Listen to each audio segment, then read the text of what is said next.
तो हेलो बच्चों, कैसे हो आप सभी का स्वागत है आपके ही अपने चैनल मैथ विद गौरव या क्लास 10th के अंदर।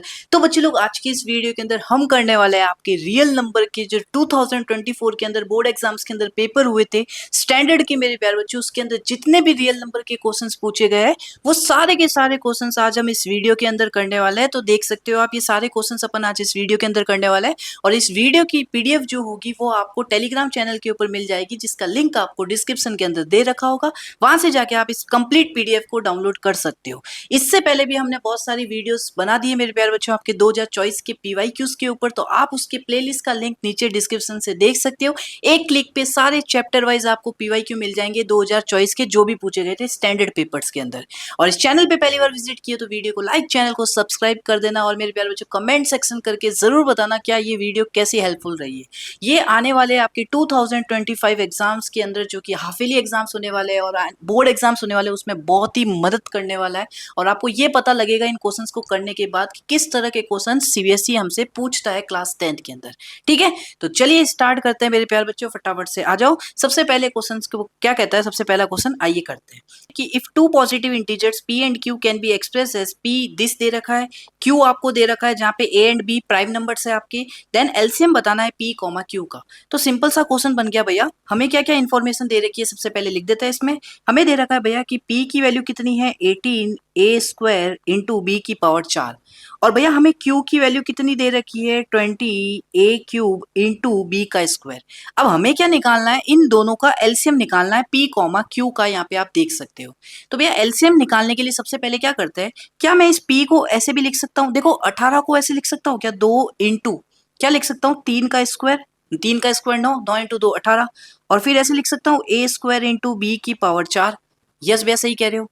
और भैया इस q को मैं ऐसे लिख सकता हूँ क्या, कैसे, देखो यहाँ पे लिखा है इन लोगों ने 20, क्या मैं इस 20 को लिख सकता हूँ 2 की पावर 2 इंटू 5, क्या 2 की पावर 2 इंटू 5 लिख सकता हूँ, 2 की पावर 2 होती है 4, 4 इंटू 5 बनेगा 20। यस भैया, लेकिन इस 5 को मैं यहाँ लिख रहा हूँ क्योंकि ऊपर कहीं था नहीं 5, इसलिए।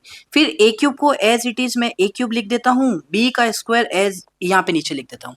और यहाँ पे आप देखोगे 3 है नहीं, तो यहाँ पे लिख देता हूँ मैं कितना 3 की पावर 0, और यहाँ पे ऊपर देखो 5 नहीं है तो 5 की पावर 0 लिख देता हूँ, क्योंकि यानी किसी नंबर की पावर 0 1 होती है। यस भैया। अब मैं क्या करने वाला हूँ, यहाँ पे ध्यान से देखना बाबा, हमें निकालना है इन दोनों का एलसीएम। एलसीएम का मतलब लीस्ट कॉमन मल्टीपल। तो एलसीएम निकालने के लिए इन दोनों नंबर का हम क्या करते हैं, एलसीएम का मतलब लीस्ट कॉमन मल्टीपल, मतलब हाईएस्ट कॉमन फैक्टर की बड़ी वाली जो पावर होती है उन सब का मल्टीप्लाई करते हैं। तो भैया अगर यहाँ पे देखते हो इस वाले कॉमन फैक्टर में, यहाँ पे बड़ी पावर कौन सी है, यहाँ पे कुछ नहीं तो 1, 1 है या 2 है, भैया 2 है, तो यहाँ पे लिख देंगे अपन 2 की पावर 2। यस भैया।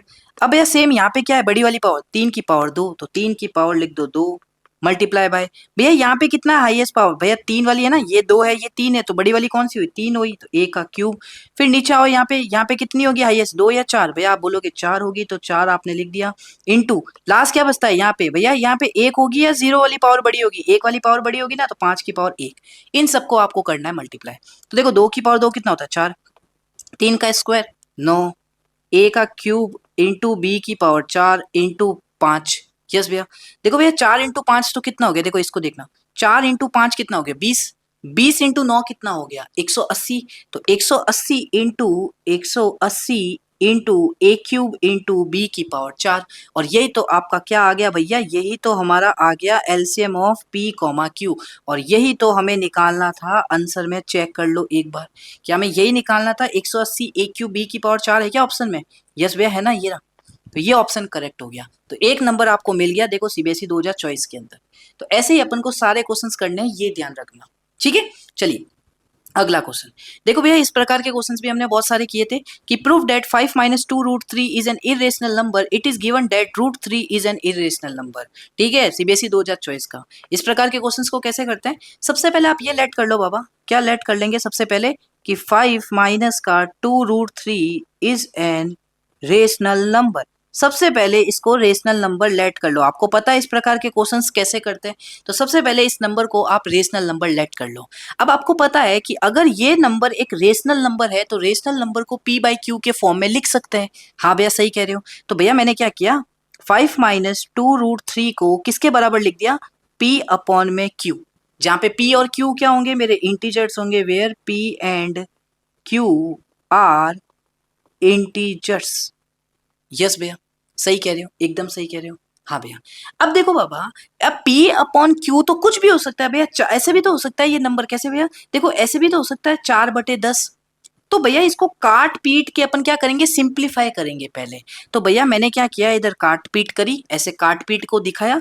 फिर मैं क्या करूंगा, ऐसे लिख दूंगा 5 - 2√3 बराबर A अपॉन में B, जहां पे मेरे A एंड B क्या होंगे भैया, इंटीजर्स होंगे, इंटीजर्स होंगे एंड को प्राइम होंगे। क्या होंगे, को प्राइम। को प्राइम का मतलब कि ए और बी का जो एचसीएफ है वो 1 होगा, है ना। जैसे भैया देखो 4/10 मैंने लिखा, ठीक है, अभी काटूंगा तो 2/5 आएगा।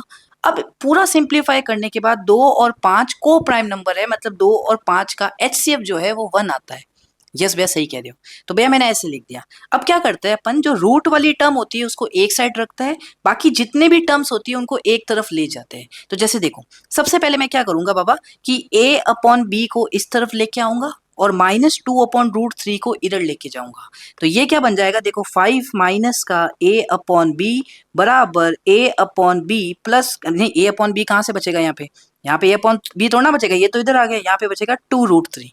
साइन चेंज हो जाएंगे, आपको पता है। यस भैया। अब भैया देखो यार, ये क्या बन जाएगा, यहाँ पे LHS को एलसीएम लोगे तो बन जाएगा 5b माइनस का a होल अपॉन बी। ये किसके बराबर है, 2√3 के। हाँ भैया, अब क्या करो भैया, आप इस 2 को इधर मल्टीप्लाई कर दो नीचे की साइड।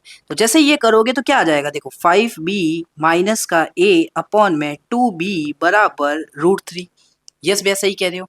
अब देखो यार ध्यान से, भैया उसने बोला है कि √3 तो हमारा इरेशनल नंबर है। यस, √3 हमारा इरेशनल नंबर है। इसका मतलब ये क्या हुआ, ये तो एक इरेशनल नंबर हुआ, मतलब इसका ये क्या है, एक्चुअली में ये इक्वेशन ही तो है। इक्वल टू में क्या है, LHS पार्ट होता है और RHS पार्ट होता है। तो इसका मतलब ये RHS पार्ट तो क्या है मेरा, ये पार्ट तो मेरा एक इरेशनल नंबर है। ये मेरा तो एक इरेशनल नंबर है। हाँ भैया, सही कह रहे हो।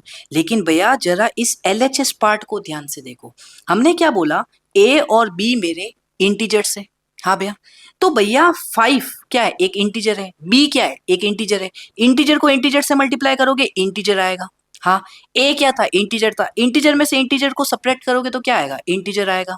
हाँ भैया, और 2 × 2 क्या है, इंटीजर है, बी क्या है, इंटीजर है, इंटीजर को इंटीजर से मल्टीप्लाई करोगे नीचे भी इंटीजर, मतलब न्यूमरेटर में भी क्या आ रहा है, इंटीजर, और डिनोमिनेटर में भी क्या आ रहा है, इंटीजर।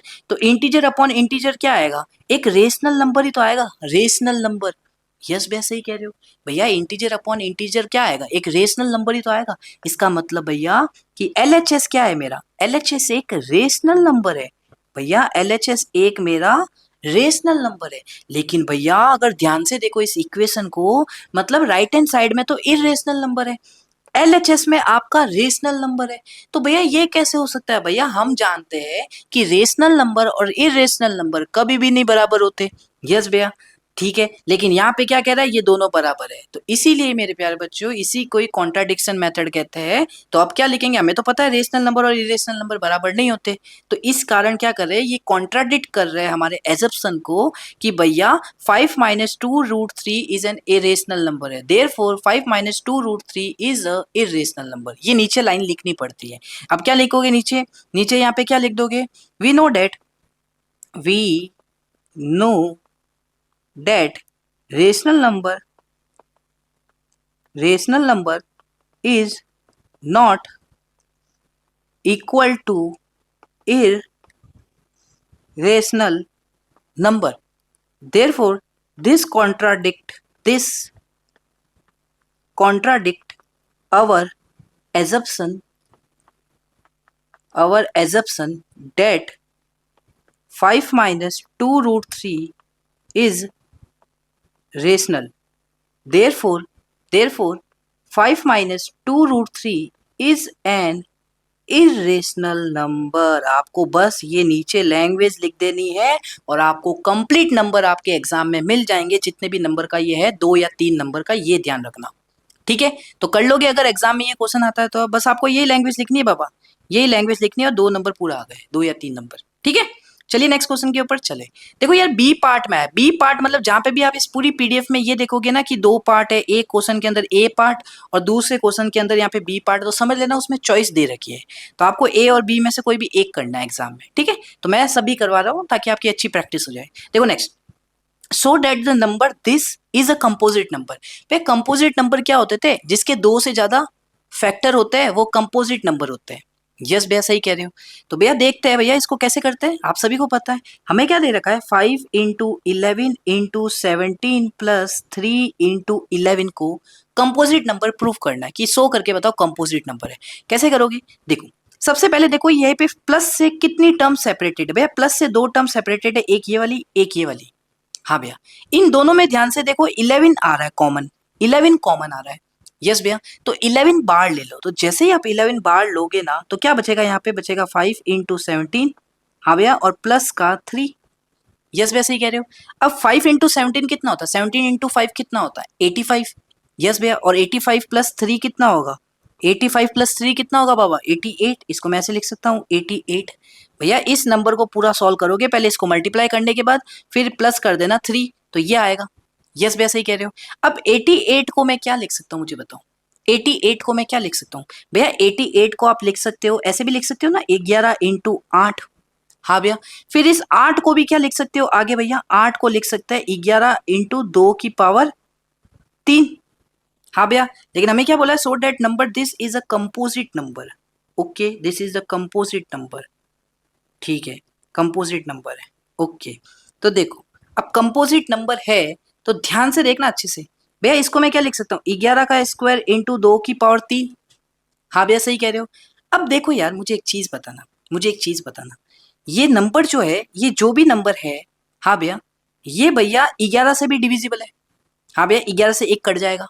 यस भैया, भैया ये 2 से भी डिविजिबल है। हाँ भैया सही कह रहे हो। और भैया ये तो 8 से भी डिविजिबल है, अगर ध्यान से देखो तो भैया ये तो 8 से भी तो डिविजिबल है। अच्छे से देखना, बहुत अच्छी चीजें बता रहा हूँ, कोई नहीं समझाएगा तुम्हें। देखो भैया अच्छे से समझना, भैया 2 की पावर 3 को मैं क्या लिख सकता हूँ, 8 लिख सकता हूँ, 8 लिख सकता हूँ। इसको 2 की पावर 3 को क्या लिख सकता हूँ, 8 लिख सकता हूँ, ऐसे भी लिख सकता हूँ। तो ध्यान से देखो ये नंबर तो 11 से भी डिविजिबल है, ये नंबर तो 2 से भी डिविजिबल है, 2 से काटोगे तो 4 कटेगा। भैया ये नंबर तो 4 से भी डिविजिबल है, भैया ये नंबर तो 8 से भी डिविजिबल है, देखो जरा ध्यान से। तो भैया ये जो भी नंबर है ना, ये जो भी नंबर है ना, इसके 2 से ज्यादा फैक्टर है, इसीलिए भैया ये क्या है, एक कंपोजिट नंबर है। तो लिख देना, दिस नंबर है more than 2 factors, therefore this is a composite number. यहाँ पे नीचे अब आपको ये लैंग्वेज लिखनी है। जैसे भैया कंपोजिट नंबर, जैसे मैं आपको बोलता 3, क्या ये कंपोजिट नंबर है, नहीं भैया इसके तो सिर्फ 2 ही फैक्टर है, एक 1 है और एक 3 है, इसलिए ये प्राइम नंबर कहलाता है। भैया 5, क्या ये कंपोजिट नंबर है, नहीं भैया ये एक प्राइम नंबर है, क्योंकि 1 और 5 इसके 2 ही फैक्टर होते हैं इसलिए। लेकिन भैया इस नंबर के तो मैंने देखो कितने फैक्टर बता दिए आपको। फैक्टर का मतलब ये पूरा नंबर किस नंबर से कंप्लीटली डिविजिबल होता है, वो उसका फैक्टर बन जाता है। ठीक है, क्लियर है, इतना समझ में आ गया, कोई डाउट नहीं है, लिख दोगे एग्जाम में आ गया तो कर लोगे, अब कुछ भी दे दे यहाँ पे चेंज करके तो कर लेना, ठीक है। चलिए नेक्स्ट क्वेश्चन पे। अब देखो ये क्वेश्चन क्या कहता है, देखना ध्यान से। भैया in a teachers workshop the number of teachers teaching French, Hindi and English are 48, 80 एंड 144 रेस्पेक्टिवली। यस भैया, find the minimum number of rooms required if in each room the same number of teachers are seated and all of them are of the same subject। अब क्या कह रहा है कि भैया एक वर्कशॉप थी, ठीक है, टीचर की एक वर्कशॉप थी, वहां पे जो नंबर ऑफ टीचर टीचिंग कर रहे थे फ्रेंच सब्जेक्ट को, फ्रेंच सब्जेक्ट को मैं एफ से डिनोट करूंगा, वो कितने थे भैया 48। ठीक है भैया, भैया हिंदी वाले कितने टीच कर रहे थे भैया वहां पे 80 थे। ओके भैया, लास्ट बचते हैं भैया इंग्लिश वाले, तो इंग्लिश वाले कितने थे भैया 144 थे। अब हमें ये बताना है कि कितने मिनिमम नंबर ऑफ रूम्स की जरूरत पड़ेगी, कितने मिनिमम नंबर ऑफ रूम्स की जरूरत पड़ेगी सच डेट हर रूम के अंदर सेम नंबर ऑफ टीचर्स होंगे और हर रूम के अंदर सेम सब्जेक्ट के टीचर होंगे। तो मुझे एक बार थोड़ा सा दिमाग लगा के बताओ कि एक रूम के अंदर जितने टीचर्स होंगे उसमें कंडीशन क्या बोली गई है कि सेम नंबर ऑफ टीचर्स सारे रूम में होने चाहिए और सेम सब्जेक्ट के टीचर्स होने चाहिए, ये ध्यान रखना। तो मुझे एक बात बताओ, अगर एक रूम में सारे के सारे फ्रेंच वाले बैठ जाए, क्योंकि सेम सब्जेक्ट के टीचर होने चाहिए, अगर सोचो एक बार बाय चांस एक सोच लो, अगर सारे के सारे 48 हो जाए, क्या इससे बड़ा मैं एक रूम के अंदर टीचर बैठा पाऊंगा? क्या इससे बड़ा कोई एक रूम के अंदर टीचर बैठा पाऊंगा? क्या मैं 49 रूम के अंदर एक रूम के अंदर टीचर बैठा पाऊंगा क्या? नहीं। क्यों? क्योंकि उसने ये बोला है बाबा कि हर रूम के अंदर सेम सब्जेक्ट के टीचर होने चाहिए, सेम सब्जेक्ट के टीचर, और हर रूम के अंदर सेम नंबर ऑफ टीचर्स होने चाहिए। तो अगर मैं बोलूं फ्रेंच के भैया टोटल 48 ही टीचर है, अगर मान लो मैंने एक रूम के अंदर 48 बैठा दिए, तो क्या मैं दूसरे रूम में 49 बैठा पाऊंगा क्या? नहीं, क्योंकि वो हमारी एक कंडीशन को मीट नहीं करेगा, जो कि उसने बोला है हर रूम के अंदर सेम नंबर ऑफ टीचर्स होने चाहिए। तो मुझे एक बात बताओ, जितने भी टीचर एक रूम में बैठेंगे वो सारे के सारे इन तीनों से तो कम ही होंगे। हाँ भैया सही कह रहे हो। और जब भी तीनों से कम की वैल्यू निकालनी होती है तो हम क्या यूज लेते हैं? हम HCF यूज लेते हैं। क्या यूज लेते हैं? हम HCF यूज लेते हैं, ये ध्यान रखना। अब आप बोल रहे होंगे भैया साइड में क्यों देख रहे हो आप? यार साइड में क्या है, मेरा डिस्क OBS चल रहा है, तो वहां पे जिससे मैं थोड़ा ये रिकॉर्डिंग करता हूँ ना, वो थोड़ा दिक्कत देता है, कभी भी बंद हो जाती है, इसलिए मुझे सब कुछ देखना पड़ता है, तो थोड़ा चलता है। ठीक है बाबा। तो देखो, आपको क्या निकालना है इन तीनों का? HCF निकालना, हाईएस्ट कॉमन फैक्टर। चलो निकालो फटाफट से। भैया अगर मैं इन तीनों का हाईएस्ट कॉमन फैक्टर निकालना चाहता हूं तो 48 सबसे पहले निकालो, 224, 212, ये तो आता होगा बच्चों वाली चीज, 2 6 2 3 3 1। ओके, यस भैया। भैया 80 का निकाल लो फटाफट। 80 का निकालूंगा तो देखो, 2 40, 2 20, 2 10, 2 5, 5 1। भैया उसका भी निकाल लो प्राइम फैक्टर। 144 का कितना आएगा? 2 से 72, 2 से 36, 2 से 18, 2 से 9, 3 से 3, 3 से 1। यस भैया। अब भैया इन तीनों का तो निकाल लो HCF। HCF किसका? 48 का, 80 का, 144 का। HCF का मतलब क्या होता है? हाईएस्ट कॉमन फैक्टर, जिसके अंदर अपन क्या करते हैं, सेम कॉमन फैक्टर की लोएस्ट पावर लेते हैं। तो देखो यहाँ पे 2 की पावर कितनी है? 4। यहाँ पे 2 की पावर कितनी है? 4। यहाँ पे 2 की पावर कितनी है? 4। तो तीनों में सेम है, तो 2 की पावर 4 ही अपन को लेना पड़ेगा ना यहाँ पे HCF के अंदर। हाँ भैया सही कह रहे हो। अब आ गया हो नेक्स्ट। भैया यहाँ पे 3 की पावर कितनी है? 1। यहाँ पे 3 की पावर है ही नहीं। यहाँ पे 3 की पावर कितनी है? 2। तो यहाँ पे 3 की पावर 1, यहाँ पे 3 की पावर है ही नहीं, इसका मतलब 3 की पावर 0 लिख दूं? यस भैया। यहाँ पे 3 की पावर 2। HCF निकाल रहे हैं, मतलब लोएस्ट पावर वाला लेंगे, तो लोएस्ट पावर वाला कितना है? 3 की पावर 0। लू या ना लू बात बराबर है, क्योंकि 1 आएगा 3 की पावर 0। यस भैया, नहीं लेने का, तो 3 को हटाओ। अब यहाँ पे 5 बचा। यहाँ पे 5 की पावर कितनी है? 1। यहाँ पे 5 की पावर कितनी है? 0। यहाँ पे 5 की पावर कितनी है ही नहीं, यहाँ पे भी 0। तो लोएस्ट वाला कौन सा होगा? यही तो होगा लोएस्ट वाला, सबसे में कॉमन। यस वैसे ही कह रहे हो। तो 5 की पावर 0 लिखूं या ना लिखूं, बात बराबर है। यस भैया। इसका मतलब 2 की पावर 4 हमारा क्या होगा? आंसर होगा। 2 की पावर 4 कितना होता है? 2 2 4, 4 2 4, 8 2 16। तो इसका मतलब भैया HCF आया मेरा कितना? 16। इसका मतलब भैया कि हर रूम के अंदर कितने नंबर ऑफ टीचर्स होंगे? 16 होंगे। तो लिख दो नीचे, therefore the number of teachers in each room कितने होंगे? 16। यस भैया, हर रूम के अंदर 16 होंगे। लेकिन हमें ये नहीं निकाल के देना, हमें निकाल के देना है कितने मिनिमम नंबर ऑफ रूम्स की जरूरत पड़ेगी। ये हमने क्या निकाला कि एक रूम के अंदर कितने टीचर्स बैठेंगे। अब अगर मुझे ये निकालना है कितने मिनिमम नंबर ऑफ रूम्स की जरूरत पड़ेगी, तो मैं ये देख लेता हूँ टोटल टीचर कितने हैं मेरे, और मुझे पता है एक रूम में 16 टीचर को मैं बैठा सकता हूँ। तो टोटल नंबर ऑफ टीचर्स निकाल लूं, उसको एक रूम में बैठने वाले टीचर से डिवाइड कर दूं, तो मेरे पास मिनिमम नंबर ऑफ रूम्स आ जाएंगे। तो अगर मुझे ये निकालना है मिनिमम नंबर ऑफ रूम्स, अगर मुझे ये निकालना है मिनिमम नंबर ऑफ रूम्स, तो क्या करना पड़ेगा? टोटल टीचर्स अपॉन में क्या करना पड़ेगा भैया? इससे डिवाइड करना पड़ेगा, इससे डिवाइड करना पड़ेगा, है ना? इससे तो डिवाइड करना पड़ेगा भैया, इससे ही तो डिवाइड करना पड़ेगा। यस भैया। तो टोटल नंबर ऑफ टीचर्स कितने थे मेरे भैया? Total number of teachers 48 plus 80 plus 144, यही तो थे टोटल नंबर ऑफ टीचर्स। कितने थे? 48। हाँ भैया सही कह रहे हो। प्लस 80 प्लस 144 प्लस 80 प्लस का 144 upon the number of teachers in each room 16। Yes भैया। तो भैया 48 करना, कैलकुलेशन करना, इसकी कितनी आती है? 80 प्लस 40 108, 128, 128 और 144 कितना होता है यार? 128 और 144, 4 8 12, 4 ने 6 1 7, 272। 272/16 काट दो।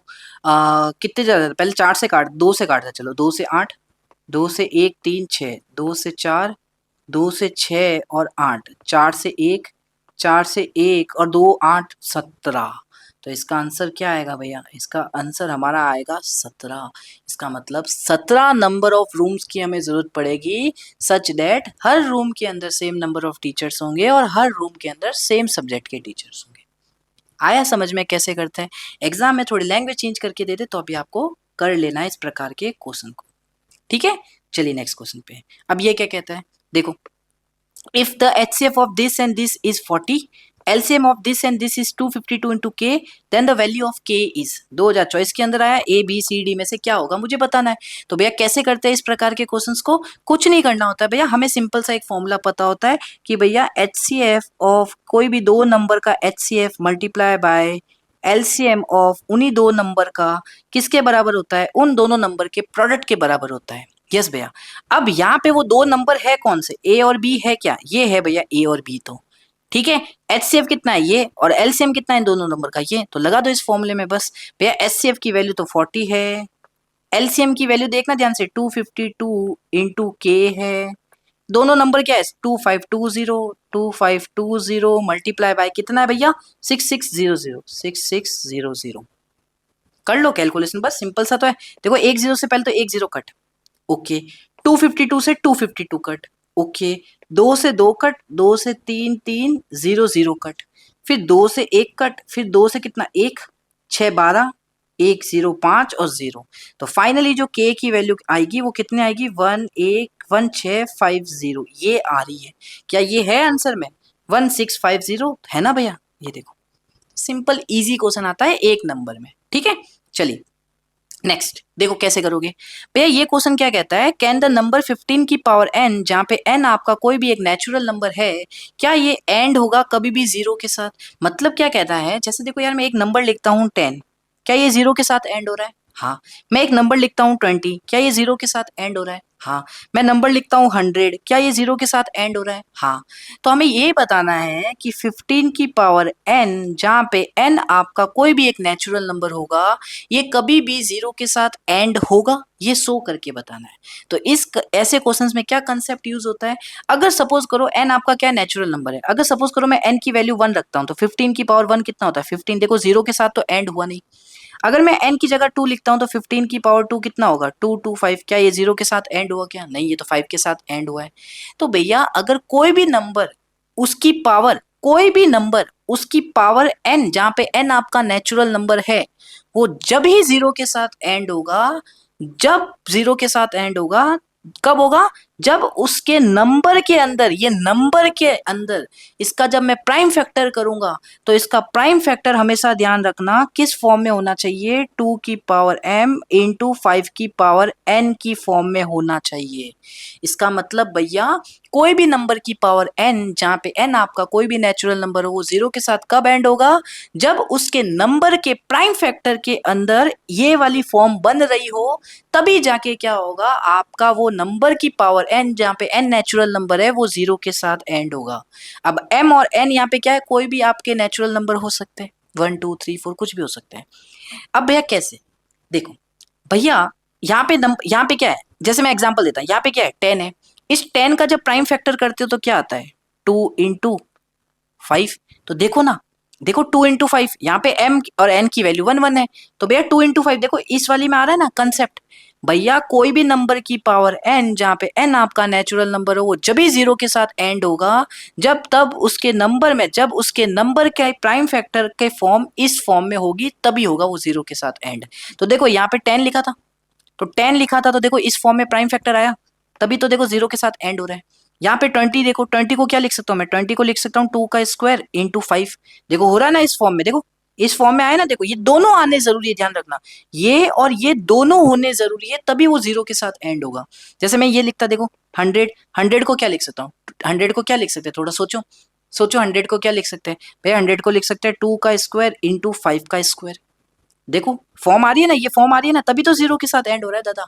लेकिन भैया अगर मैं इस 15 का निकाल के देखूं प्राइम फैक्टर, तो आप सभी को पता है भैया 15 के प्राइम फैक्टर में तो 3 इंटू 5 होता है। हाँ, लेकिन भैया यहाँ पे 5 तो है, ध्यान से देखो यहाँ पे 5 तो है, ये 5 तो दिखाई दे रहा है, लेकिन ये 2 कहीं पे भी दिखाई नहीं दे रहा है, इसीलिए ये क्या होगा, 0 के साथ एंड नहीं होने वाला, समझे? ये इसीलिए ये 0 के साथ एंड नहीं होने वाला। अगर ये दोनों आते हैं तभी ये 0 के साथ एंड होंगे। जैसे मैं आपको क्वेश्चन दे देता, भैया 10 की पावर n है, n कोई नेचुरल नंबर है, क्या ये 0 के साथ एंड होगा? यस होगा। क्यों? क्योंकि भैया ये जो 10, ये जो नंबर दे रखा है ना, इसका जब प्राइम फैक्टर करोगे ना, वो 2 की पावर 2 इंटू 5 होगा। तो देखो भैया इस फॉर्म में है, दोनों आ रहे, दोनों आने जरूरी है। हाँ भैया, इसलिए ये क्या होगा, 0 के साथ एंड होगा, जहाँ पे n आपका नेचुरल, करके भी देख लो भैया, 10 की पावर 1 10 होता है, भैया 10 की पावर 2 100 होता है, कुछ भी पावर देखो हमेशा 0 के साथ एंड होगा। तो यही कंसेप्ट होता है। तो इस क्वेश्चन में क्या पूछा था, can this number 50 n being a natural, कभी 0 के साथ एंड होगा? नहीं होगा। क्यों?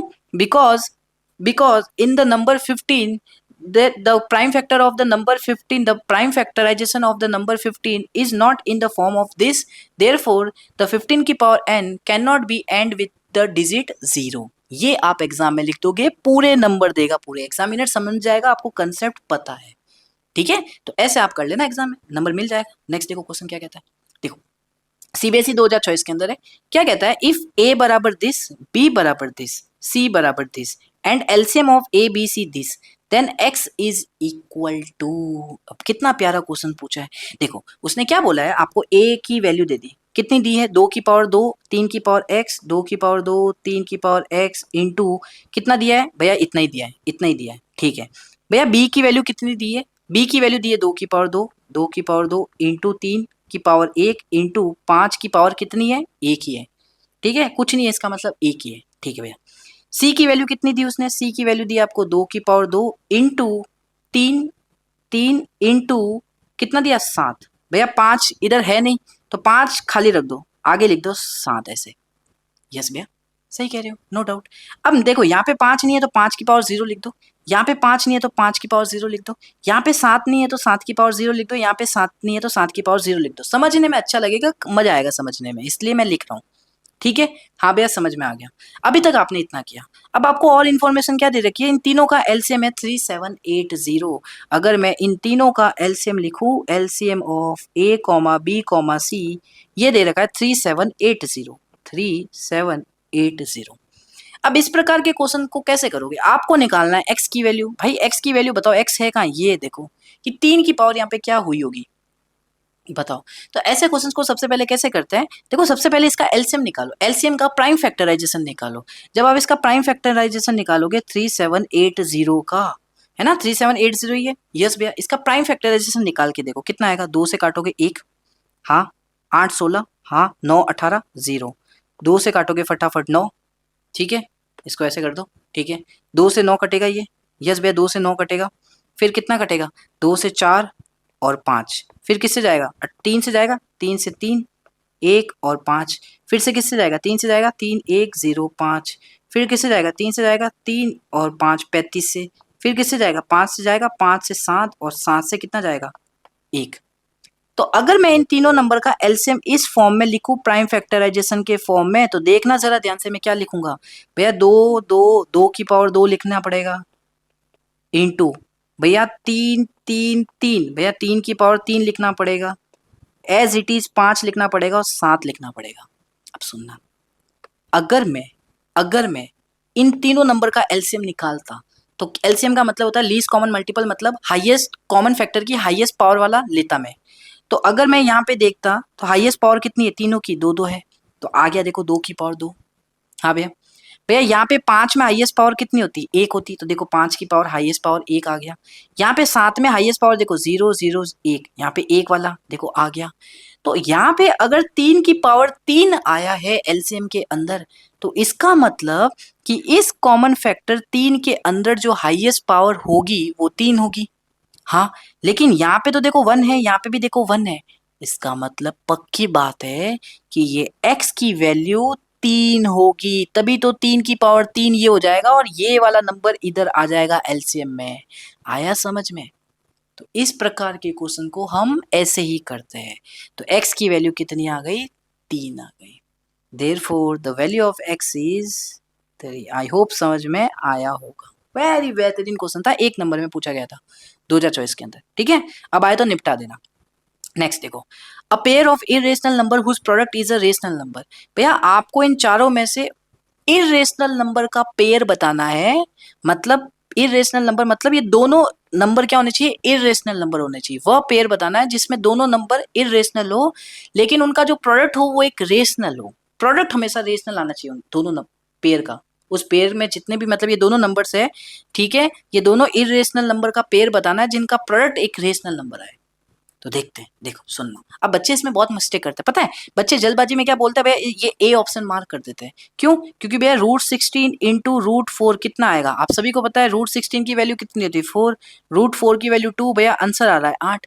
नहीं, देखो उसने क्या बोला, एक पेयर बताना है इरेशनल नंबर का, पेयर इरेशनल नंबर का होना चाहिए। लेकिन √16 की वैल्यू तो 4 होती है और √4 की वैल्यू तो 2 होती है। ये तो भैया रेशनल नंबर का पेयर है, इसमें दोनों नंबर एक रेशनल नंबर है। तो ये तो हमारे ऑप्शन में कतई ना होगा, ध्यान रखना। नेक्स्ट भी चेक कर लो। देखो √5 इंटू √2, अगर आप ये पेयर लेते हो तो इन दोनों का मल्टीप्लाई करोगे तो आंसर तो आएगा रूट में 10, जो कि एक इरेशनल नंबर है, नहीं चाहिए हमें। उसका प्रोडक्ट क्या आना चाहिए, रेशनल नंबर आना चाहिए। मतलब ऐसा पेयर निकालना है इरेशनल नंबर का जिसका मल्टीप्लाई करो, प्रोडक्ट करो तो भैया रेशनल आए। लेकिन इसका तो √10 एक इरेशनल आ रहा है, काट दो, ये भी नहीं होगा। नेक्स्ट देखो, √3 इंटू √27, तो देखो √3 इंटू √27, इस √27 को मैं क्या लिख सकता हूँ, देखो √3 √27 को क्या लिख सकता हूँ, रूट के अंदर लिख सकता हूँ 9 इंटू 3। हाँ भैया, अब भैया देखो √3 इंटू, भैया ये √9 जो है, रूट के अंदर जो 9 है इसको बाहर निकालूंगा तो क्या आएगा 3 √3। हाँ भैया, अब भैया देखो ये √3 इंटू √3 तो हो गया 3, और 3 इंटू 3 कितना हो जाएगा 9। तो देखो भैया ये हमारा करेक्ट आंसर हो जाएगा ये। क्यों?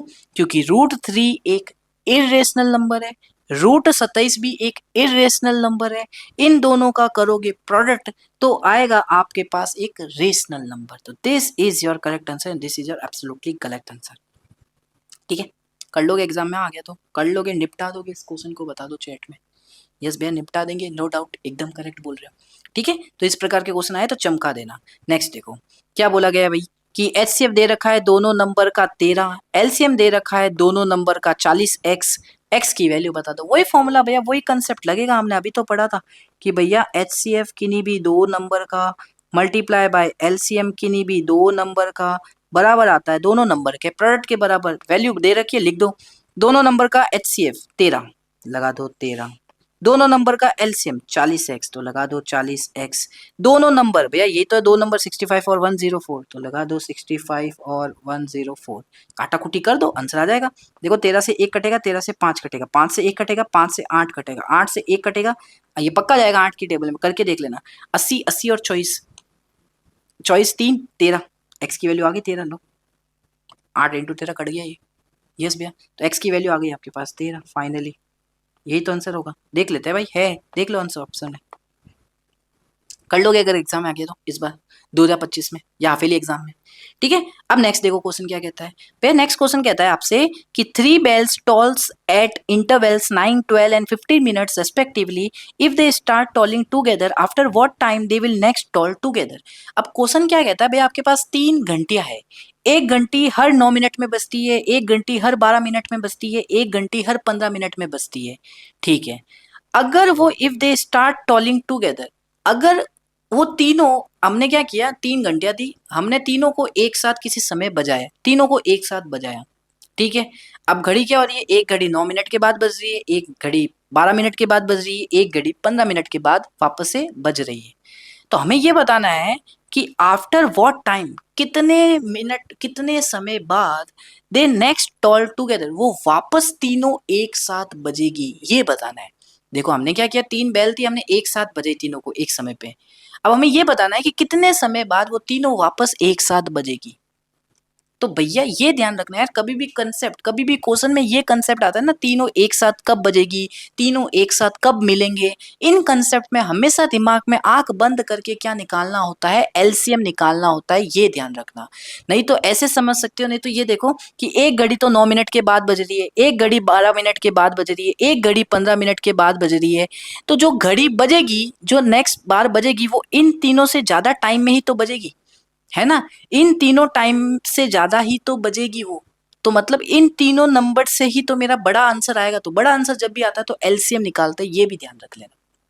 ठीक है, तो इन तीनों का कुछ नहीं करना है, एलसीएम निकालना है बस। तो एलसीएम निकालना है तो निकाल दो भाई। देखो 9 का पहले कर लो प्राइम फैक्टर, 3 3 3 1। फिर 12 का कर लो प्राइम फैक्टर, भैया ये तो बच्चों वाली चीज हुई, 2 6 2 3 3 1। फिर भैया 15 का निकाल लो प्राइम फैक्टर, तो 3 5 और 5 1। अब प्राइम निकाल लोगे ना एलसीएम। अब मैं बच्चों वाली चीज नहीं करूंगा यार, यहाँ पे वो नहीं करूंगा, तीनों का एलसीएम निकालना है। अब मैं वो नहीं करूंगा, पहले लिखूंगा 9 को 3 का स्क्वायर ऐसे करके, ये आप एग्जाम में कर लेना। ठीक है, यहाँ पे मैं तुम्हें थोड़ा एक्सपर्ट बना रहा हूँ। अब देखो एलसीएम का मतलब लीस्ट कॉमन मल्टीपल, मतलब हाईएस्ट पावर। देखो यहाँ पे 3 की पावर कितनी है, 2। यहाँ पे 3 की पावर कितनी है, 1। यहाँ पे 3 की पावर कितनी, 1। तो हाईएस्ट कौन सी हुई, 3 की पावर 2। लिख दो 3 की पावर 2।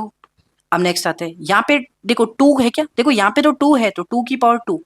यहाँ पे 2 नहीं है तो 2 की पावर 0। यहाँ पे 2 नहीं है तो 2 की पावर 0, क्योंकि 2 है नहीं, 3 3 में खत्म हो गया। तो बड़ी वाली कौन सी है, 2 की पावर 2। बस 2 की पावर 2, 2 की पावर 2। नेक्स्ट देखो क्या है भैया, यहाँ पे 5 है तो 5 की पावर 1, यहाँ पे 5 की पावर 0, यहाँ पे 5 की पावर 0। तो बड़ी वाली कौन सी है, 5 की पावर 1। तो बस लिख दो 5 की पावर 1, मल्टीप्लाई कर दो, आंसर आ गया। 3 की पावर 2 होता है 9, 4 और 5, 4 इंटू 5 20, 20 इंटू 9 180। अब देखना यहाँ पे क्या होगा, क्या आएगा, एलसीएम तो आ गया, लेकिन कितने समय बाद। भैया ये हमारा आंसर, ये तीनों की तीनों वैल्यूज किस में दे रखी थी, मिनट्स में। तो इसका मतलब जो एलसीएम आया ना, उतने मिनट्स के बाद वो हमारी बेल वापस तीनों बजेगी। तो आप नीचे लिख दोगे यहाँ पे देयरफॉर, क्या लिख दोगे नीचे, therefore they next tall together after 180 minutes. ये लिख दोगे, ये लिख दोगे 180 मिनट्स के बाद वापस वो तीनों बेल बजेगी। ये लिखना आपको नीचे। ठीक है, तो बहुत ही अच्छा क्वेश्चन था, नॉर्मल क्वेश्चन था। अब देखो ये वही वैरायटी का क्वेश्चन आ गया, भैया prove that 2 minus root 3 upon 5 is an irrational number, given है root 3 is an irrational number. अभी तो किया यार ऐसा, अब डायरेक्ट करूँ क्या, अब आप लिख दोगे यहाँ पे, पहले यहाँ पे लिख दोगे कि 2 माइनस रूट 3 अपॉन 5 एक रेशनल नंबर है। फिर रेशनल नंबर को p बाई क्यू के फॉर्म में वो लिख दोगे। फिर p को सिंप्लीफाई करके a अपॉन b के लिख दोगे। मैं डायरेक्ट लिख दो ऐसे, अब 2 माइनस रूट 3 अपॉन 5 बराबर a अपॉन में b, ऐसे लिख दोगे डायरेक्ट। हाँ भैया a एंड b मेरे इंटीजर है, a एंड b मेरे को प्राइम भी है, ऐसे लिख दोगे ना। फिर साइड में ऐसे लैंग्वेज वो जो मैंने पहले वाले क्वेश्चन में भी जस्ट आपको लिखवाई थी। यस भैया, अब मैंने क्या बोला था, रूट वाली टर्म्स को एक साइड रखो, बाकी सबको एक साइड भेजो। तो देखो 2 माइनस रूट 3, इस जो 5 है इसको मैं यहाँ ट्रांसफर कर रहा हूँ, तो ये हो जाएगा 5a अपॉन में b। अब मैं क्या कर रहा हूँ, इस वाले को इधर लेके आ रहा, रूट वाले को माइनस वाले को इधर भेज रहा। तो भैया ये बन जाएगा 2 माइनस का 5a अपॉन में b बराबर रूट 3। भैया ये बन जाएगा 2b माइनस का 5a अपॉन में b बराबर रूट 3। वही बात हो गई ना कि रूट 3 तो मेरा क्या था, एक इरेशनल नंबर है, और भैया ये क्या बनेगा, ये मेरा पूरा एक रेशनल नंबर बनेगा। तो वही लिख देना, we note that rational number is not equal to irrational number, therefore this contradict our assumption that क्या था ये पूरा नंबर, 2 minus root 3 upon 5 is an rational number, therefore 2 minus root 3 upon 5 is an irrational number. ये वही रटी रटाई language है, वही pattern का क्वेश्चन आ गया जो पहले था। ठीक है, अब नेक्स्ट देखो क्वेश्चन नंबर 11 आपसे क्या कहता है, अच्छे से समझना। क्वेश्चन नंबर 11 आपसे कहता है the greatest number which divides 281 and 1249 living remainder 5 and 7 respectively. अब यार इस क्वेश्चन में बच्चों को प्रॉब्लम आती है, भैया क्या करना होता है, लैंग्वेज ही समझ में नहीं आती, अच्छे से समझा करो। द ग्रेटेस्ट नंबर, सबसे बड़ा नंबर बताना है, विच डिवाइड्स मतलब इन दोनों नंबर को डिवाइड करेगा, और लिविंग रिमाइंडर 5 एंड 7 मतलब आपको एक ऐसा सबसे बड़ा नंबर बताना है जो 281 और 1249 इन दोनों नंबर को डिवाइड करे। तो सपोज करो वो सबसे बड़ा नंबर x है, तो जब आपने उस सबसे बड़े नंबर जो कि x है इसको डिवाइड किया 281 से, इसको डिवाइड किया इससे भी, तो जब 281 को डिवाइड करोगे तो रिमाइंडर आएगा 5, ये रिमाइंडर है, ठीक है, रिमाइंडर आएगा 5। और जब इसको डिवाइड करोगे तो रिमाइंडर कितना आएगा भैया, रिमाइंडर आएगा आपका 7। ठीक है, नॉर्मल क्वेश्चन था, समझ में आ गया भैया। जब इसको डिवाइड करोगे तो रिमाइंडर आएगा 5, इससे डिवाइड करोगे रिमाइंडर आएगा 7। यस भैया, तो आपको वो सबसे बड़ा नंबर बताना है, ऐसा वो बताना है। तो पहले तो दिमाग लगाओ, पहले तो मुझे एक दिमाग लगाओ, क्या भैया देखो यार, भैया देखो हमें सबसे बड़ा नंबर बताना है, हाँ, जो इन दोनों नंबर को डिवाइड करे और एक केस में रिमाइंडर 5 मिले, एक में 7 मिले। तो इस पैटर्न के क्वेश्चंस को कैसे किया जाता है, सबसे पहले जो नंबर दे रखा होता है आपको, ठीक है, मतलब जिस नंबर से आप x से डिवाइड कर रहे हो इन दोनों नंबर को, तो जो रिमाइंडर आ रहा है ना आपका हाँ भैया, उसको आपको उस नंबर से माइनस करना है। जैसे आपने 281 को x से डिवाइड किया तो रिमाइंडर कितना है 5, तो सबसे पहले इस 281 से इसका रिमाइंडर माइनस करो। तो भैया जैसे ही आप 281 से रिमाइंडर माइनस करोगे 5 तो कितना आएगा भैया, यहाँ पे आएगा यार 276। यस भैया, सेम यहाँ पे भी करना है कि x से डिवाइड किया तो रिमाइंडर क्या आ रहा है, इससे माइनस कर दो नंबर से 7। तो इसका आंसर कितना आएगा भैया, इसका आंसर आएगा 1242। यस भैया, अब जो आपके पास में ये दोनों नंबर आए हैं ना, ये दोनों नंबर आए हैं ना, इन दोनों नंबर का आपको एलसीएम निकालना है। क्यों एलसीएम निकालना है, क्योंकि भैया नहीं, इन दोनों नंबर का अब आपको क्या निकालना है, एचसीएफ निकालना, हाईएस्ट कॉमन फैक्टर बताना है। क्यों भैया, क्यों एचसीएफ निकाल रहे, क्यों एलसीएम नहीं निकाल रहे? देखो यार, सबसे बड़ा नंबर चाहिए आपको जो इन दोनों नंबर को डिवाइड करे, है ना। हाँ भैया, अब देखो यार, मैंने क्या किया, इन दोनों नंबर से पहले रिमाइंडर तो माइनस कर लिया। हाँ भैया, अब अगर मैं एक ऐसा नंबर निकाल लूं सबसे बड़ा जो इन दोनों नंबर से, व्हाइट वाले ब्लॉक वाले नंबर को डिवाइड करे और रिमाइंडर 0 दे, और फिर मैं क्या करूंगा, ये रिमाइंडर वापस ऐड कर दूंगा, तो भैया तो वही तो नंबर होगा जो निकालेंगे अपन। तो बेसिकली अगर मैं मोटी मोटी बात करूं तो अपन को इन दोनों नंबर का एचसीएफ निकालना है, क्योंकि एचसीएफ ही क्या होगा, हाईएस्ट कॉमन फैक्टर होगा। मतलब एचसीएफ एक सबसे बड़ा नंबर निकलेगा जो इन दोनों नंबर को कंप्लीटली डिवाइड कर देगा। यस दिस, हम यही तो चीज निकालना चाहते हैं, हम वही तो सबसे बड़ा नंबर फाइंड करना चाहते हैं जो इन दोनों नंबर को कंप्लीटली डिवाइड कर दे। अब क्योंकि हमने रिमाइंडर तो पहले ही माइनस कर दिया, तो सोचो ना जरा, जरा देखो, एक एक चीज सोचना भैया, 7 है। हाँ, मैंने कहा कि सबसे बड़ा नंबर बताओ, सबसे बड़ा नंबर बताओ। हाँ भैया, सबसे बड़ा नंबर बताना है भैया, जो देखना, अब देखना, सबसे बड़ा नंबर बताओ जो इसको रिमाइंडर 1 दे, मतलब डिवाइड करूं तो रिमाइंडर 1 आए। तो आप क्या करोगे, पहले नंबर से 7 में से वो रिमाइंडर माइनस कर दो, 6 आया। अब इस 6 को मैं सबसे बड़े नंबर से डिवाइड करना है कि अब रिमाइंडर 0 आ जाए। तो देखो, आप 6 से तो 1 को भी डिवाइड कर सकते हो, 2 को भी कर सकते हो, 3 को भी कर सकते हो, हाँ भैया, और 6 को भी कर सकते हो। ये सारे इसके फैक्टर्स हुए। तो हाईएस्ट फैक्टर क्या होगा इसका, 6। तो 6 को 6 से डिवाइड करोगे तो रिमाइंडर 1 आ जाएगा, मतलब 0 आ जाएगा इस केस में। तो हाँ भैया, तो भैया बाद में क्या करोगे, 6 में प्लस 1 कर दो, 7 आ गया। अब इस 7 को वही तो 6 से डिवाइड करोगे तभी तो रिमाइंडर 1 आएगा, करके देख लो। तो अपन को बेसिकली कुछ नहीं करना होता है, इस प्रकार के क्वेश्चंस में हाईएस्ट कॉमन फैक्टर निकालना, बस ये ध्यान रखना एटलीस्ट, ठीक है, ये ध्यान रखना। तो भैया इन दोनों का एचसीएफ निकाल लो, वही आपका आंसर आएगा, ये ध्यान रखना। तो इन दोनों का जब आप निकालोगे एचसीएफ तो क्या आएगा भाई, 276 का निकाल के देखो, बहुत बड़ा जाएगा ये तो मुझे लग रहा है। 213826932331, फिर इसका निकाल के देखो 1242, क्या आएगा, 2621। यस भैया, फिर किससे जाएगा, 3 से जाएगा, 3 कितना, 207, है ना, सही कर रहे हैं ना भाई, देख लेना यार, गलती वलती हो सकती है अपन से भी। 7 2 9, 3 से जाएगा 6 18, 2 9 9, 3 से जाएगा वापस 2 3, फिर 23 से जाएगा, 23 एक प्राइम नंबर होता है, डायरेक्ट चला जाएगा। अब क्या निकालना है, एचसीएफ। तो एचसीएफ का मतलब क्या होता है, हाईएस्ट कॉमन फैक्टर, मतलब लोएस्ट पावर लेनी है। तो यहाँ पे देखो 2 की पावर कितनी है, 2 की पावर 2, यहाँ पे 2 की पावर कितनी है, 1, तो लोएस्ट कौन सी हुई, ये वाली होगी ना, 2 की पावर 1 वाली, ले लो इसको, पकड़ लो, पकड़ लिया। नेक्स्ट देखो भैया, यहाँ पे 3 की पावर है 1, यहाँ पे 3 की पावर है 3, लोएस्ट वाली कौन सी, यही तो, ले लो भैया, पकड़ लो इसको।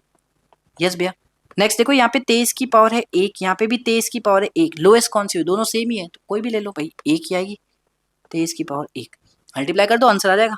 2 इंटू 3 6, 6 इंटू कितना हो गया 23, करके देखना कितना आता है, 23 into 6, 6 3 4 6 2 12 1 13, 138 is your correct answer.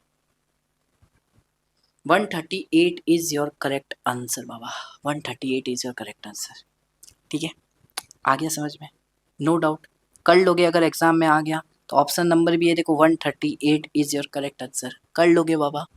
ठीक है, ध्यान रखना, आपको सबसे बड़ा नंबर बताना था जो इन दोनों नंबर को डिवाइड करे और रिमाइंडर क्या दे, 5, इसको डिवाइड करे तो रिमाइंडर 5, इसको डिवाइड करे तो रिमाइंडर 7 दे। तो 138 ही ऐसा नंबर होगा जब आप इसको डिवाइड करोगे तो आपका रिमाइंडर 5 आएगा, इसको डिवाइड करोगे तो रिमाइंडर 7 आएगा, और ये सबसे बड़ा नंबर है, सबसे बड़ा नंबर है, सबसे बड़ा नंबर, ये ध्यान रखना। ठीक है, तो आंसर आ गया, कर लोगे ना, चले आगे। चलो नेक्स्ट, ये तो बच्चों वाला है। The LCM of these three numbers, अरे ये तो बच्चों वाला सवाल है भैया, फटाफट कर लेते क्या।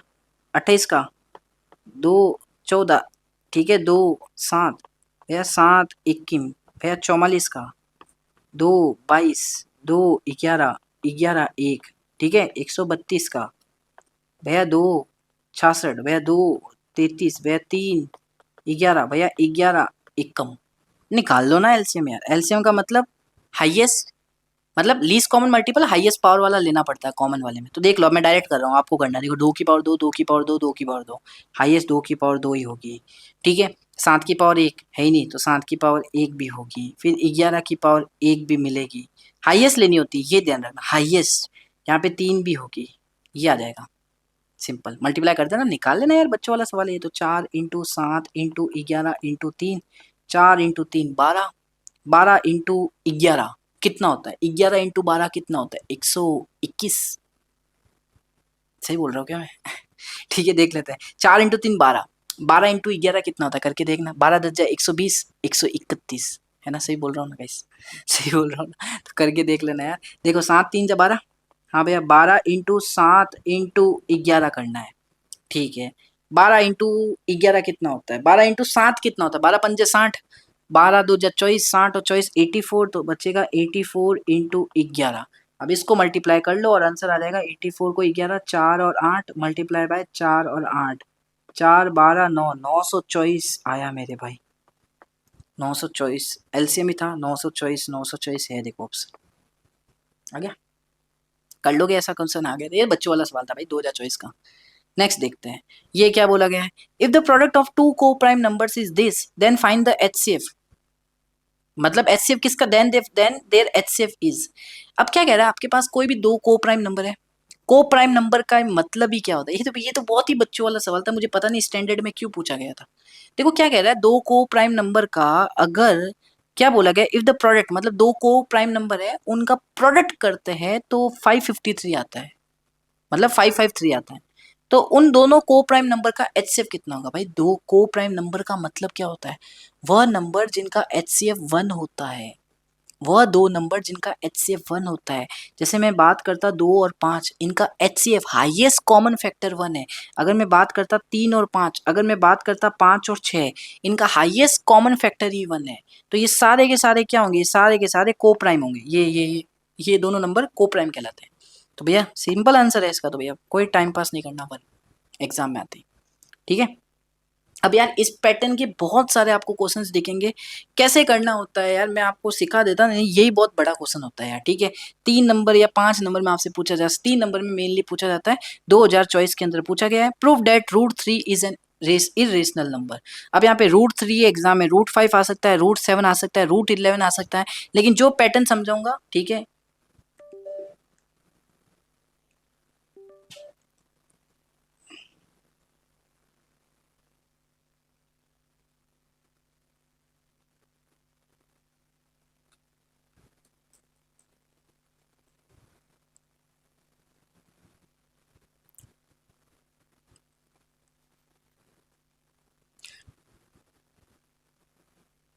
वो ही आएगा, ठीक है।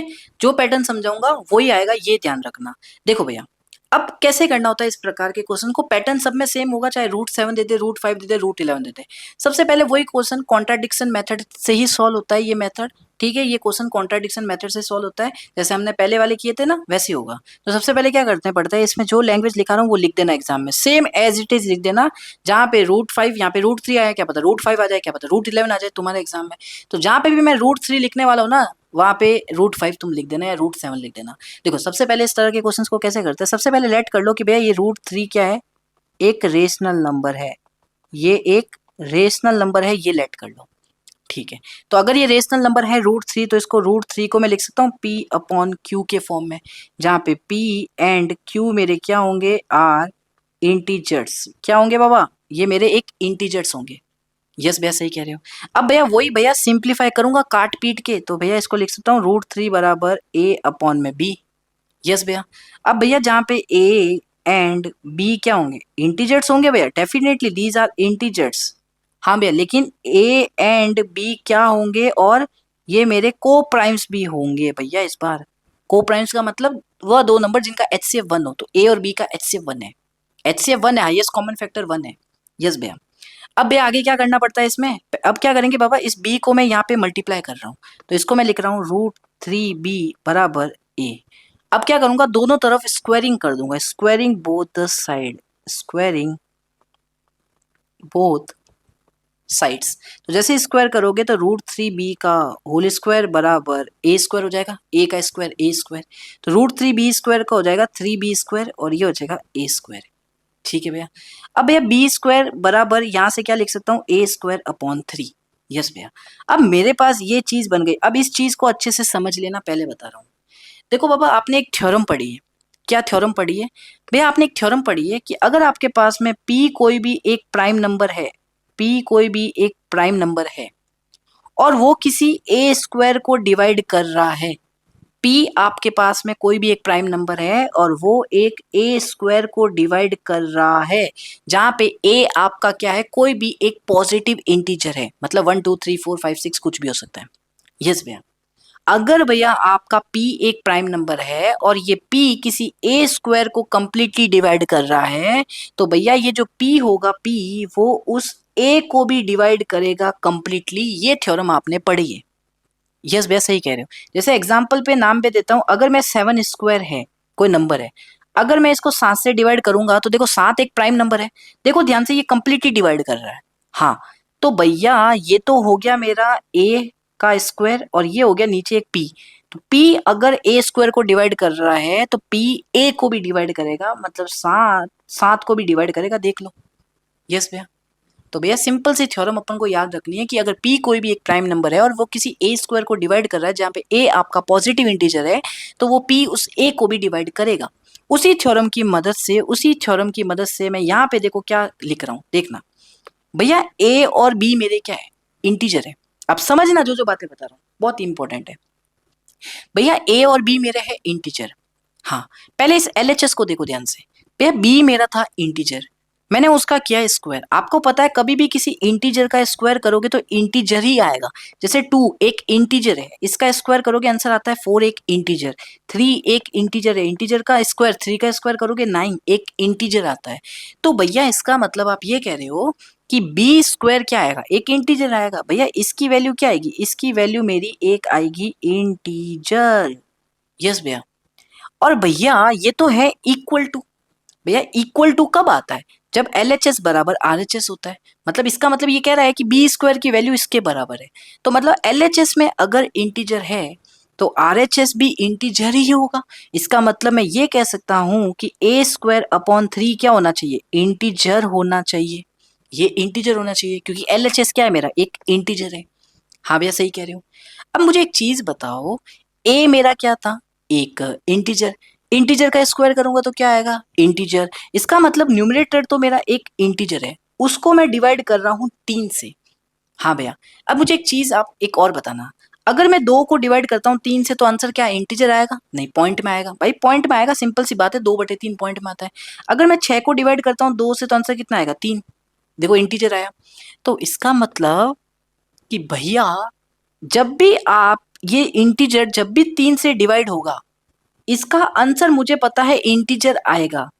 तो इसका मतलब मैं ये कह सकता हूं कि ये जो इंटीजर जो भी नंबर होगा, ये 3 इसको कंप्लीटली डिवाइड करेगा।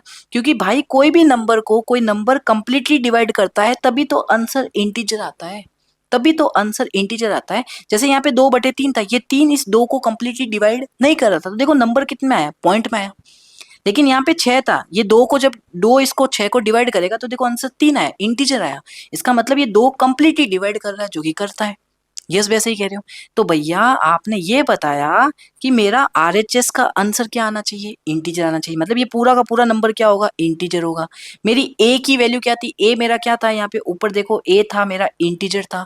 तो इंटीजर का स्क्वायर करूंगा तो इंटीजर आएगा न्यूमरेटर में, अपॉन में 3, इस पूरे का आंसर इंटीजर आना चाहिए। ये इंटीजर कब आएगा, जब ये 3 इस इंटीजर को कंप्लीटली, मतलब इस नंबर को कंप्लीटली डिवाइड करेगा। ये ऊपर नंबर क्या था, a स्क्वायर था। इसका मतलब कि भैया इसका आंसर इंटीजर तभी आएगा जब ये जो 3 है ये इस a स्क्वायर को कंप्लीटली डिवाइड कर दे, तभी इंटीजर आ सकता है, नहीं तो नहीं आएगा। तो इसका मतलब भैया LHS इंटीजर है तो राइट हैंड साइड भी इंटीजर होनी चाहिए, और अगर राइट हैंड साइड में इंटीजर होगा तो भैया ये 3 इस ए स्क्वायर को कंप्लीटली डिवाइड करेगा। तो हमें यहाँ से क्या पता चला कि भैया ये जो 3 है ना ये इस ए स्क्वायर को डिवाइड कर रहा है। यस भैया। अब हमने क्या थ्योरम पढ़ी अभी कि अगर आपके पास में कोई भी एक पी प्राइम नंबर है, अगर वो किसी ए स्क्वायर को डिवाइड कर रहा है तो भैया वो ए को भी डिवाइड करेगा। तो इसका मतलब मैं यहां से ये कह सकता हूं अगर ये 3 क्या है, एक प्राइम नंबर ही तो है, तो ये इस ए स्क्वायर को डिवाइड कर रहा है, तो मैं कह सकता हूं ये जो 3 है ये ए को भी डिवाइड करेगा कंप्लीटली। हाँ भैया। तो यहां से ही मेरे भाई मैंने क्या निकाला कि 3 जो है वो ए का फैक्टर है, क्योंकि भाई 3 जो है वो ए को कंप्लीटली डिवाइड कर रहा है। तो जैसे मैं बोलता 6 2 6 को कंप्लीटली डिवाइड करता है, हाँ करता है, तो 2 क्या है 6 का फैक्टर ही तो है। मैं बोलता हूँ 6 3 कंप्लीट डिवाइड करता है 6 को, हाँ करता है, तो 3 क्या है 6 का फैक्टर ही तो है। तो भैया अगर ए को 3 कंप्लीटली डिवाइड कर रहा है तो 3 क्या हुआ, ए का फैक्टर हुआ, फैक्टर। यस भैया सही कह रहे हो। तो अब आपको यहाँ पे लैंग्वेज लिखनी है बाबा, यहाँ पे लैंग्वेज क्या लिखनी है, इसको दे देना इक्वेशन नंबर 1, ठीक है। यहाँ पे क्या लिखोगे, therefore from equation 1, from equation 1, yes भैया, from equation 1 we know that we know that 3 divides a square, यहाँ पे लिखना है यार, ये लैंग्वेज है, थ्योरेटिकल लैंग्वेज है, 3 divides a square। From equation 1 we know that 3 divides a square, and from theorem, अब वो थ्योरम आपको वहाँ पूरी लिखनी है यहाँ पे कि if p be a prime number and if p divides a square then p divides a also. यहाँ पे आपको वो पूरी थ्योरम लिखनी है। इसकी पूरी लैंग्वेज आपको मेरे नीचे कंप्लीट क्लास टेलीग्राम का लिंक दे रखा है, वहाँ पे कंप्लीट क्लास 10th मैथमेटिक्स के मैंने नोट्स प्रोवाइड कर रखे हैं। मैंने उसमें पूरा बता रखा है कि आपको इस प्रकार की क्वेश्चंस को कैसे पूरी लैंग्वेज के अंदर लिखना है ताकि फुल मार्क्स मिले। तो आप नोट्स डाउनलोड कर सकते हो टेलीग्राम में जाके, फाइल्स में पड़े होंगे वहाँ पे डाउनलोड कर लेना है मैथ के कंप्लीट नोट्स, ठीक है। तो यहाँ पे वो थ्योरम लिखनी है, यहाँ पे फिर लिख देना from theorem this we note from theorem this if p divides a square, if 3, यहाँ पे 3 है ना, if 3 divides a square then 3 divides a also, therefore 3 is a factor of a। यहां तक हो गया, हाँ भैया यहां तक हो गया। अब देखो भैया, देखो यार, ये a कोई ना कोई नंबर होगा, इसका मुझे एक फैक्टर पता चल गया 3 है, और भी तो फैक्टर हो सकते हैं। जैसे मैं बोलता हूँ 6 को 3 से डिवाइड किया 2 आया, मतलब कंप्लीटली डिवाइड कर रहा है, 3 इसका फैक्टर है। हाँ, तो भैया 3 के अलावा भी तो 6 के और भी फैक्टर होते हैं, जैसे 1 होता है, 2 होता है, 6 खुद होता है। हाँ, तो भैया ऐसे ही a का तो मुझे एक ही फैक्टर मालूम हुआ अभी तक, 3 है वो, और भी तो फैक्टर हो सकते हैं ना। हाँ, तो इसीलिए मैं क्या कर रहा हूँ बाबा, इसीलिए मैं क्या कर रहा हूँ, देखो इस a को मैं कैसे लिखूंगा, अब देखना नाउ, a को मैं लिखूंगा 3 इंटू सी, जहां पे c क्या होगा, मेरा एक और इंटीजर होगा।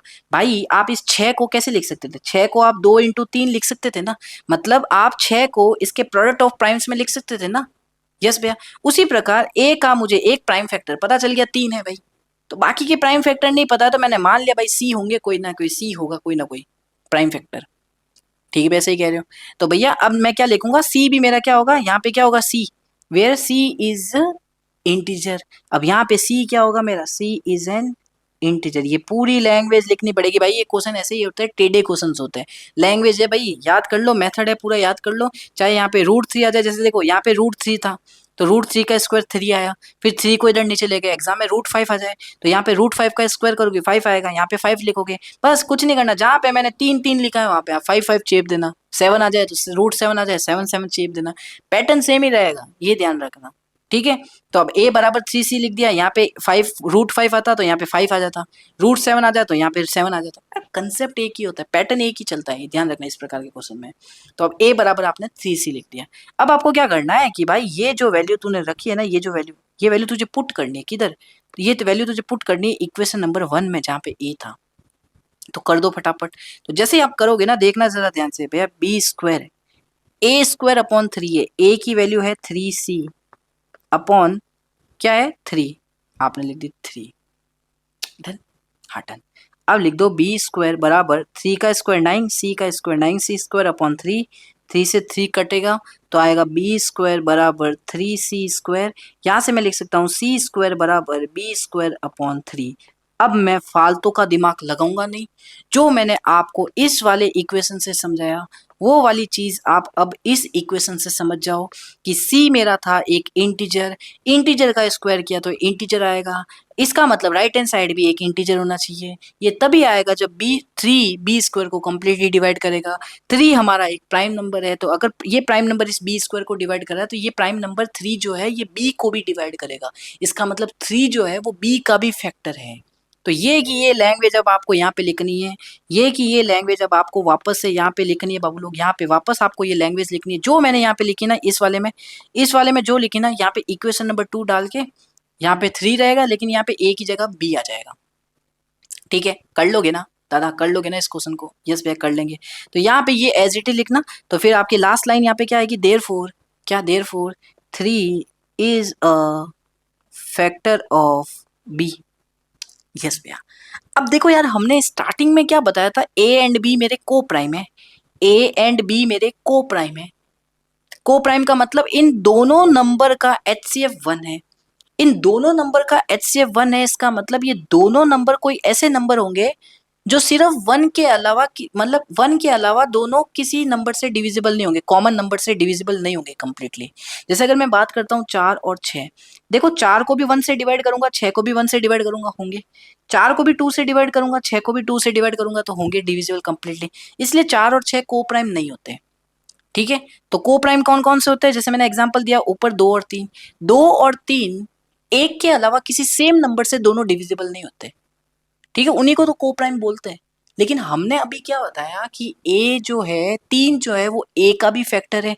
इसका मतलब ए जो होगा 3 से भी डिवाइड होगा, बी जो होगा 3 से भी डिवाइड होगा। लेकिन हमने अभी बताया था स्टार्टिंग में कि ए और बी तो को प्राइम है, मतलब ए 1 और बी 1, इन 1 के अलावा कोई भी कॉमन नंबर से ये दोनों डिवाइड नहीं होंगे।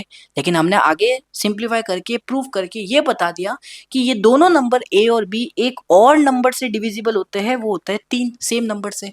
तो इसका मतलब ए और बी तो को प्राइम हुए कहाँ, ए और बी तो को प्राइम हुए नहीं। तो भैया यही हमारे मतलब एज कॉन्ट्राडिक्ट करता है हमारा एजप्शन को कि भैया √3 क्या है, एक रेशनल नंबर है। तो नीचे लिख देना therefore √3 is an irrational number. ये कंप्लीट लैंग्वेज आपको वहां पे मिल जाएगी यार, बस आपका क्वेश्चन को थोड़ा समझ लो, बस लैंग्वेज आप एग्जाम में लिख देना यार, मेरे नोट्स से जाके देख लेना यार। ठीक है, तो इतना जाके लिख दोगे, यहाँ पे लिख दोगे क्या, देयरफॉर यहाँ पे क्या लिख दोगे, therefore 3 is the common factor of a and b both, ये लिख देना नीचे, and a and b both, and therefore this contradict our assumption that ये √3 is an rational number, therefore √3 is an irrational number. ये shape देखे आ जाना, number मिल जाएंगे 3 में से 3। ये ऐसे फुद्दू क्वेश्चन होता है, आपको करने पड़ेंगे यार। अब देखो जैसे ये पैटर्न है, ये बी पार्ट में आया था, बी पार्ट में मतलब और में आया था, दोनों में से कोई एक करना था, पहले वाले में से और इनमें से। ये कैसे करते हैं, देखो क्या बोला गया, प्रूव डेट √2 प्लस √3 का होल स्क्वायर एक इरेशनल नंबर है। आपको ये गिवन है √6 एक इरेशनल नंबर है। तो इस प्रकार के क्वेश्चन को कैसे करते हैं, देखो √2 प्लस √3 का स्क्वायर ओपन करो, कैसे भैया, a प्लस बी का होल स्क्वायर से। a क्या है √2, b क्या है √3, स्क्वायर ओपन कर दो, तो √2 का स्क्वायर प्लस √3 का स्क्वायर, हाँ, फिर क्या आएगा, प्लस के अंदर 2 √2 इंटू √3, यही होगा। √2 का स्क्वायर होता है 2, √3 का स्क्वायर होता है 3। देखो ध्यान से देखना भैया, हमने 9th क्लास में सीखा है √a इंटू √b होता है √a इंटू b। हाँ, तो भैया इस चीज को मैं क्या लिखूंगा, √2 इंटू √3, इसको लिख सकता हूँ 2 इंटू रूट के अंदर 6, 2 प्लस 3 हो गया 5 प्लस 2 √6। यार ये तो बच्चों वाली चीज हुई, ये तो अभी तो हमने किया कि 5 प्लस 2 √6 को, मतलब भाई इसको मैंने सिंप्लीफाई करके ये लिख दिया। तो अब इसको इरेशनल नंबर प्रूव करना है, तो इसका मतलब ऑटोमेटिकली इसको इरेशनल नंबर प्रूव करना है। तो ये तो हमने अभी तो किया था भैया कि भैया इसको इरेशनल नंबर प्रूव करना है, तो 5 प्लस 2 √6 लिख देना इसको लिख देना p बाई क्यू के फॉर्म में, p बाई क्यू इंटीजर है, काट दोगे सिंप्लीफाई करके 5 प्लस 2√6 को आप लिख दोगे a upon b, a b integers भी एंड को प्राइम्स भी है। अब क्या करोगे, रूट वाली टर्म को एक साइड बाकी को एक साइड फेंक दो, तो आंसर आ जाएगा 5 माइनस का a अपॉन बी बराबर माइनस का 2√6। फिर क्या करोगे 5b माइनस का a अपॉन में b बराबर माइनस 2√6। फिर क्या करोगे 2 को यहाँ पे नीचे, -2 को इधर नीचे लेके आओ, तो ये क्या बन जाएगा माइनस ऑफ 5b माइनस का a अपॉन में 2b बराबर ये हो जाएगा √6। अब आपको पहले ही बोल रखा है कि √6 तो आपका इरेशनल नंबर है, तो भाई ये तो हो गया इरेशनल नंबर, और ये आपको पता है रेशनल ही आएगा, a और b इंटीजर है तो ये रेशनल हो जाएगा। LHS RHS इरेशनल हो नहीं सकता, कॉन्ट्राडिक्ट करता है, बस लिख देना। ठीक है, ये कर लोगे एग्जाम में, ये कर लोगे, अगर क्वेश्चन आ गया तो इजी क्वेश्चन है, ज्यादा कोई हार्ड है नहीं। ठीक है, अब ये लास्ट एक क्वेश्चन है बाबा, ये आई थी आपकी केस बेस के अंदर, भैया केस बेस के अंदर आया था क्वेश्चन। क्या कहता है सुन लेते हैं। Teaching mathematics through activities is a powerful approach that enhances student understanding and engagement. Keeping this in mind, miss Mukta planned a prime number game for class 5th students. She announces the number 2 in her class. ठीक है, and asks the first student to multiply it by a prime number. ठीक है, then pass it to the second student. Second student also multiply it by a prime number and pass it to the third. And in this way by multiplying to a prime number, the last student got 173250. ठीक है, now Mukta ask some question as given below to the students. अब ये पहले समझ लेते हैं इस हिंदी में पूरे कार्यक्रम को कि क्या हुआ। एक क्लास 5 की बच्चे थी, वहाँ पे एक टीचर थी, तो उस टीचर ने क्या किया, एक गेम खेला बच्चों से। अब गेम क्या खेला कि देखो उन्होंने क्या बोला, एक प्राइम नंबर सबसे पहले 2 नंबर को अनाउंस किया, ऐसे बोल दिया, जोर से बोल दिया पूरी क्लास में 2। अब एक बच्चे को खड़ा किया, उस बच्चे को बोला तू अब इसको एक प्राइम नंबर से मल्टीप्लाई कर, उसने किया। ठीक है, फिर उस बच्चे ने क्या किया, दूसरे बच्चे को खड़ा कर दिया, फिर उस बच्चे ने तो मल्टीप्लाई कर दिया उस 2 से। तो पहले नंबर मैम ने 2 बोला, मैम ने बोला 2, ध्यान रखना, मैम ने अनाउंस किया 2 नंबर क्लास के अंदर। फिर एक बच्चे को खड़ा किया और बोला इस 2 को आगे मल्टीप्लाई कर एक प्राइम नंबर से, उसने मल्टीप्लाई किया, फिर वो बैठ गया, फिर दूसरा बच्चा खड़ा हुआ, फिर उसने वापस से उस प्राइम नंबर को, पहले देखो अब ये क्वेश्चन को समझ लेना भाई, देखो एक नंबर अनाउंस किया 2, पहला बच्चा खड़ा हुआ, फर्स्ट स्टूडेंट खड़ा हुआ, इसने क्या किया, इस नंबर को मल्टीप्लाई किया किसी प्राइम नंबर से, मैं मान लेता हूँ प्राइम नंबर 1 से मल्टीप्लाई किया। फिर भैया सेकंड स्टूडेंट खड़ा हुआ, पहला बैठ गया, अब सेकंड स्टूडेंट खड़ा हुआ, उसने फिर प्राइम नंबर 2 से इसको पूरे को मल्टीप्लाई किया। फिर थर्ड स्टूडेंट खड़ा हुआ, ऐसे इसने प्राइम नंबर 3 से, फोर्थ स्टूडेंट खड़ा हुआ, ऐसे इसने प्राइम नंबर 4 से, ऐसे ऐसे बच्चे करते गए। और लास्ट बच्चे ने जब इसको किया, सपोज करो लास्ट बच्चा कोई ना कोई होगा, मुझे नहीं पता कौन सा बच्चा खड़ा हुआ, कितने हुआ, लास्ट बच्चे ने खड़ा किया और कुछ ना कुछ प्राइम नंबर से मल्टीप्लाई किया, तो फाइनल आंसर जो उसको मिला वो कितना मिला, 173250, 173250 ये नंबर उसको मिला। तो अब आपको समझ में आ गया क्वेश्चन तो? यस भैया। अब आपसे क्या पूछा देखो, what is the least prime number used by the students. सबसे लीस्ट प्राइम नंबर बताना है जो स्टूडेंट्स के द्वारा यूज हुआ है। अच्छे से क्वेश्चन को समझना है, ऐसे क्वेश्चंस को इजी होते हैं लेकिन लैंग्वेज के साथ खेलता है। What is the least prime number जो स्टूडेंट्स के द्वारा यूज हुआ है। अब देखो यार आपने क्या किया भैया, इसको प्राइम नंबर से मल्टीप्लाई करते गए और फाइनली आपके पास आंसर आया ये वाला। तो अगर मैं इसके प्राइम फैक्टर निकालूं तो यहाँ पे जो ही आएंगे वो ऐसे ही तो आएंगे मल्टीप्लाई कर करके। पहला नंबर तो यहाँ पे 2 होगा, पक्की बात है क्योंकि मैडम ने बोल दिया। फिर इस बच्चे ने इस P1 से P2 से, तो बेसिकली अपन को क्या करना है, इसका प्राइम फैक्टर निकालना है पहले तो इसका जो प्राइम फैक्टर निकालेंगे 173250 का निकालना, एक बार करना, एक बार कितना आता है भाई, बड़ा आएगा अच्छा आएगा। 2 से करेंगे पहले तो 8 16 3 13 6 1 2 6 2 और 5। ठीक है, अब किससे जाता है, 3 से कर लो भाई, अच्छे से करना। 8 से 14 14 6 20 20 ने 2 22 22 ने 5 27 27 मतलब 27 27 3 से डिविजिबल होता है, यस 3 से जाएगा। 3 2 6 2 8 24 2 8 24 7 21 5। अब वापस से देख लेते हैं, 8 2 10 10 18 18 25 25 30, वापस से 3 से जाते हैं। 3 से कितना जाएगा, 3 9 जा 27 1 8, 3 से 6 3 से 2 3 से 5 चला गया। यस भैया। 9 6 15 15 2 17 17 ने 5 22, अब नहीं जाते 3 से अब नहीं जाता, अब जाएगा 5 से काटो सीधा, 5 एकम 5 4 6 45 46 9 1 12 2 ने 5, फिर से किससे जाएगा, 5 से जाएगा अब तो हाँ 5 से जाएगा तो करो ना, 5 3 15, 4 8 40, 2 2 5 25, फिर से 5 से जाएगा। ठीक है 5 से जाना दो फटाफट, सांझा 35, 3 5 सांझा 35। ये तो आपको करना पड़ेगा एग्जाम में, ये तो मैं तो नहीं बता सकता भाई। सांझ से 11 जाएगा, 11 1 से जाएगा। ठीक है अब समझना, अब समझना ये नंबर तो ये ऐसे तो बना होगा बाबा, ये नंबर कैसे बना होगा? ये नंबर प्राइम फैक्टर को मल्टीप्लाई करके ही तो बना है, ऐसे क्वेश्चन तो समझ में आ गया ना? हाँ भैया। तो अब देखो भैया ये 2 था, ये मैडम ने अनाउंस किया, अब पहले प्राइम नंबर बच्चे ने मल्टीप्लाई किया, तो पहला बच्चा ये खड़ा हुआ इसने 3 से मल्टीप्लाई कर दिया, तो आपने 3 लिख दिया मल्टीप्लाई। दूसरा बच्चा खड़ा हुआ, फिर दूसरे इसने 3 से फिर से मल्टीप्लाई कर दिया। हाँ भैया। फिर ऐसे ही करते करते 5 into 5 into 7 into 7 11, 5 into 5 into 5 into 7 into 11 ऐसे किया, और फाइनली उसको ये नंबर मिल गया, मिल गया। यस भैया। अब क्वेश्चंस को रीड करो। What is the least prime number use by the students? देखो भैया ये प्राइम फैक्टराइजेशन हमने निकाला, लेकिन ये दो तो मैडम के द्वारा यूज किया गया था, ये 2 नंबर तो मैडम ने अनाउंस किया था, लेकिन लीस्ट सबसे छोटा प्राइम फैक्टर बच्चों के द्वारा कौन सा यूज किया गया है?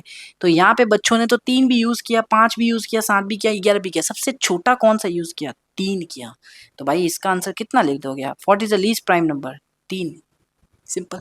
ठीक है नेक्स्ट देखो, how many students are they are in the class? Class के अंदर कितने स्टूडेंट्स थे ये बताना है।